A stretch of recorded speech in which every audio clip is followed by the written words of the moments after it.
के लिए मान जाता है। प्रेजेंट में एम्परर उस बंदे से कह रहा था कि तुम दायु से हो और तुमने ही चाओ फैमिली के घर में उस यूनुक का खून किया था। ये सुनकर वो बंदा भी कन्फेस कर देता है कि हाँ वो दायु से है और उसी ने ही ये सब कुछ किया था। एम्परर उससे पूछता है कि इन सभी चीजों के करने के पीछे तुम्हारा मकसद क्या था, कि तुम्हारे पीछे और कोई भी मास्टरमाइंड है या फिर तुमने अकेले ही ये सब कुछ किया था। वो बंदा कहता है कि मेरा मकसद तुम हो, मुझे तुम्हें तुम्हारी पोजीशन से हटाना था और उसके बाद तुम्हें मार डालना था। वो तुम्हारा नालायक और निकम्मा एम्परर तुम्हारे जाने के बाद कुछ भी नहीं कर पाएगा और जब वो कमजोर होगा तो हम दायु राज्य तुम्हारे राज्य पर कब्जा कर लेंगे। यही मेरा मकसद था। ये सुनकर एम्परर को काफी ज्यादा गुस्सा आता है क्योंकि सभी के सामने तो वो योचन बना हुआ था, पर हम ऑडियंस ही जानती है कि वही एम्परर है। वो बंदा कहता है कि 3 साल पहले जो युद्ध हुआ था उसमें प्राइम मिनिस्टर के बड़े बेटे की मौत हो गई थी। प्राइम मिनिस्टर का बेटा यानी कि चिंगचिंग का भाई। वो बंदा कहता है कि उस नालायक नाकारी राजा के बेकार से ऑर्डर की वजह से कितनों ने अपनी जान गंवाई। वो बंदा राजा बनने के लायक है ही नहीं, इसीलिए मैं उसे राजा नहीं बनने देना चाहता। एम्परर सोचता है कि उस टाइम वो ऑर्डर एम्प्रेस डाउचर ने दिया था, वो भी एम्परर के नाम पर। जब एम्परर को इसके बारे में पता लगता है तो वो एम्प्रेस डाउचर से पूछता है कि आपने मेरे नाम पर ये सब कुछ क्यों किया। तो एम्प्रेस डाउचर कहती है कि तुम अभी छोटे हो, तुम्हें अभी रणनीति राजनीति कुछ भी नहीं आता, तो मैं जैसा कहती हूँ वैसा करो। ये सब कुछ सोचने के बाद एम्परर को खुद पर ही गुस्सा आता है कि वो कितना बेकार सा राजा है, अपनी प्रजा के लिए स्टैंड भी नहीं ले सकता। वो बंदा बोले ही जा रहा था तो एम्परर गुस्सा होकर उसे जेल में डालने का ऑर्डर देता है। फिर वो उस लड़की से कहता है कि तुम्हारी पहचान अब क्लियर हो गई है कि तुम दायु राज्य की नागरिक हो, तो तुम्हें वहाँ चले जाना चाहिए। इतना कहकर वो जाने लगता है, पर वो लड़की कहती है कि तुमने मेरी जान बचाई है तो तुम मुझे अपने साथ रख लो, पर वो तो उसकी बिना कोई बात सुने हुए ही चला जाता है। बाहर वो आसमान की तरफ देखता है जहाँ पर फायरवर्क्स हो रहे थे। ज़ियानरेन कहता है कि फायरवर्क्स होने का मतलब ये है कि लालटेन फेस्टिवल खत्म हो गया है। यहाँ पर चिंगचिंग अभी भी एम्परर के आने का इंतजार कर रही थी। पूरा मार्केट खाली हो गया था, लोग अपने स्टॉल और दुकान बंद करके घर जा चुके थे। पूरे मार्केट की लाइट्स भी ऑफ हो गई थी एंड सड़क पर सन्नाटा छा गया था। अब चिंगचिंग से रहा नहीं जाता तो वो एम्परर की विश को खोलकर देखती है जहाँ पर उसने एक पोयम लिखी थी जिसका मतलब सेपरेशन होता है, यानी कि अलग होना। चिंगचिंग समझ जाती है कि अब वो यहाँ पर नहीं आने वाला, तो वो भी सैड होकर घर जाने लगती है कि तभी ही वहाँ पर कुछ लाइट्स ऑन होती है। वो जब पीछे मुड़कर देखती है तो वहाँ पर एम्परर खड़ा था। एम्परर ने उसके लिए फायरवर्क्स प्लान किए थे, जिसे देखकर चिंगचिंग बहुत ही ज्यादा खुश हो जाती है एंड उसे लेट आने के लिए माफ कर देती है। वो उसे पूछती है कि तुम ट्रैवलर हो ना, तो वो समझता है कि ये मून ट्रैवलर की बात कर रही है। तो वो कहता है कि हाँ मैं एक मून ट्रैवलर हूँ। वो कहती है कि फिर तुम इस कहानी में कैसे आ गए। एम्परर को ये सवाल थोड़ा अजीब सा लगता है कि तभी ही वहाँ पर कुछ बच्चे आकर चिंगचिंग के साथ खेलने लगते हैं। चिंगचिंग भी उन बच्चों के साथ बिल्कुल बच्ची बनकर खेल रही थी। तो ये देखकर एम्परर कहता है कि मुझे पता नहीं था कि ये इतनी ज्यादा क्यूट भी है। चिंगचिंग युयांग को लेकर ब्रॉथल आती है। वो उसे पूछता है कि तुम मुझे ऐसी जगह पर क्यों लेकर आई हो। तो वो कहती है कि हम दोनों बचपन के दोस्त हैं ना। तो वो कहता है कि हाँ।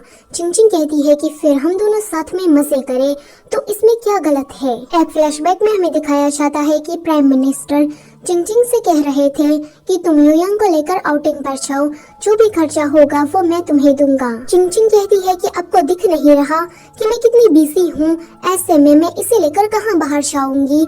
तो प्राइम मिनिस्टर एक बड़ा सा डंडा निकालते हैं। ये देखकर वो फटाक से मान जाती है। प्रेजेंट में वो युयांग से कहती है कि तुम पैसों की चिंता ना करो, वो तो मेरे डैड देने वाले हैं। इतना कहकर वो युयांग के पास बहुत सारी लड़कियों को बुलाती है। युयांग इन सारी लड़कियों को देखकर कहता है कि इन्हें जल्दी से वापस भेजो। तो चिंगचिंग बिल्कुल ऐसा ही करती है, पर फिर कहती है कि तुम्हें मेरे सामने इस तरह से शर्म आ रही है ना। कोई बात नहीं, मैं यहाँ से चली जाती हूँ। मैं डैड को भी इसके बारे में कुछ भी नहीं बताऊंगी। पर ह्यूयांग चिंग को रोक देता है। मुझे तुम्हें कब से ये बात बतानी थी कि मैं अनाथ हूँ। जब मैं 7 साल का था तब मैंने खाने की चोरी की थी। गार्ड्स मुझे बस मारने ही वाले थे, पर तुमने आकर मुझे बचा लिया। उस टाइम पर तुम मुझे अपने घर पर ले गई थी और मुझे आसरा दिया था। तब से ही तुम मेरी फैमिली बन गई हो। पर चिंग तुम सिर्फ मेरी फैमिली नहीं हो, मैं तुम्हें पसंद करता हूँ। अंकल ने मुझे कहा था कि मैं तुम्हारी केयर करूँ, पर अगर वो नहीं भी कहते फिर भी मैं तुम्हारी जिंदगी भर केयर करता एंड तुम्हें जिंदगी भर खुश रखता। मैं तुमसे बहुत ही ज्यादा प्यार करता हूँ। ये सुनकर चिंग काफी शॉक्ड होती है एंड काम का बना मारकर वहाँ से भाग जाती है। दूसरी तरफ एम्परर चिंग की पेंटिंग बनाकर उसे याद कर रहा था, तो यहाँ चिंग भी एम्परर को ही याद कर रही थी।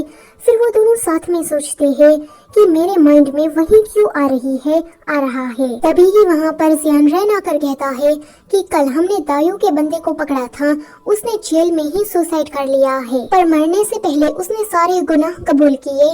तो एम्परर कहता है कि वो मास्टर नहीं है, वो तो बस एक पपेट था, उसका रियल मास्टर तो कोई और है। जियान रैन कहता है कि ये बंदा एम्प्रेस डाउचर के नीचे काम करता था, तो कहीं इन सारी चीजों के पीछे एम्प्रेस डाउचर तो नहीं।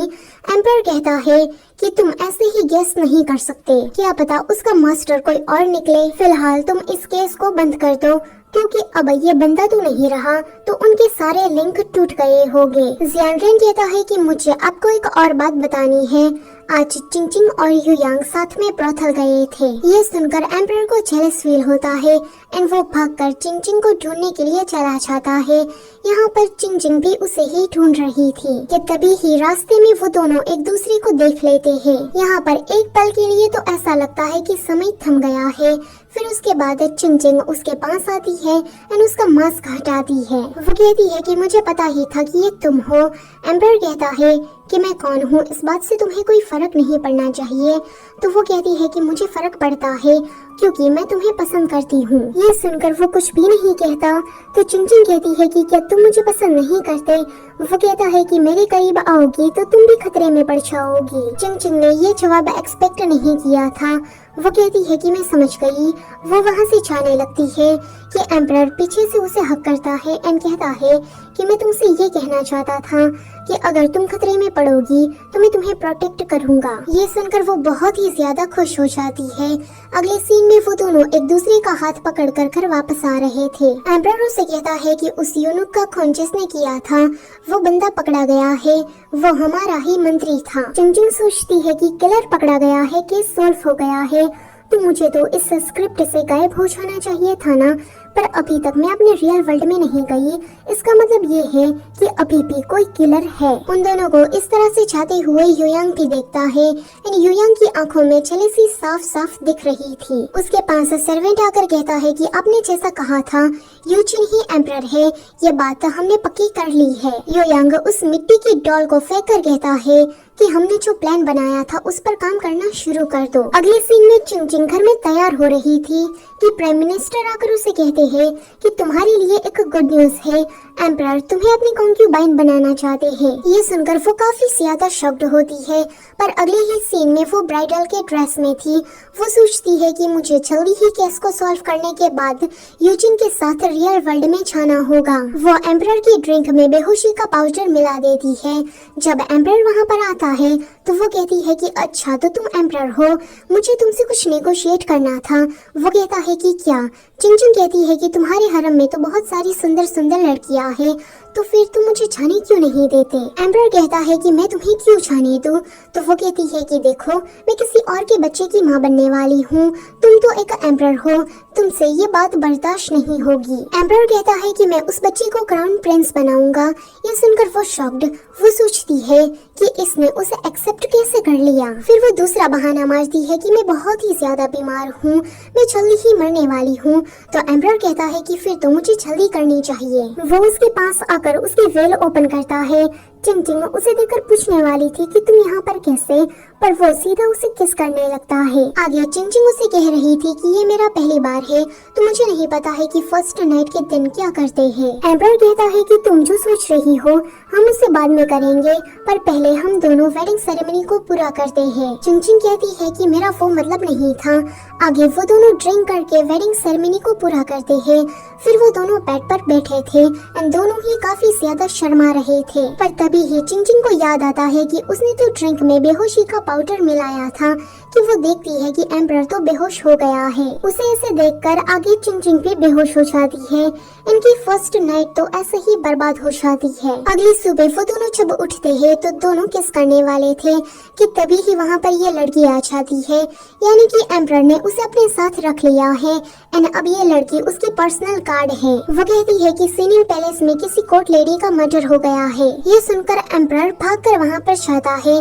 वैसे ये जो सीनिंग पैलेस है उसमें एम्प्रेस डाउचर रहती है। एक कोर्ट लेडी एम्परर से कहती है कि जब मैं सुबह सुबह बुद्धा टेम्पल के पास आई तो दरवाजे पर लॉक लगा हुआ था, पर चाबी बुद्धा मूर्ति के पास थी। ये देखकर मैंने दरवाजा तोड़ दिया तो देखा कि यहाँ पर एक कोर्ट लेडी की लाश पड़ी है। चिंचिंग उस लाश को चेक करती है जिसके गले में एक छोटा सा कट लगा हुआ था। चिंचिंग उसको ध्यान से देखकर कहती है कि ये एक लड़का है। एम्प्रेस डाउचर कहती है कि अंधी हो गया, दिखता नहीं कि ये एक लड़की है। चिंचिंग कहती है कि इसका फेशियल फीचर बिल्कुल लड़कों जैसा है, ऊपर से इसका एडम एप्पल भी कुछ ज्यादा ही बड़ा है, तो मुझे पता लग गया कि ये एक लड़का है। पर्सनल गार्ड कहती है कि इसकी आइडेंटिटी सस्पिशियस है, तो कुछ पता नहीं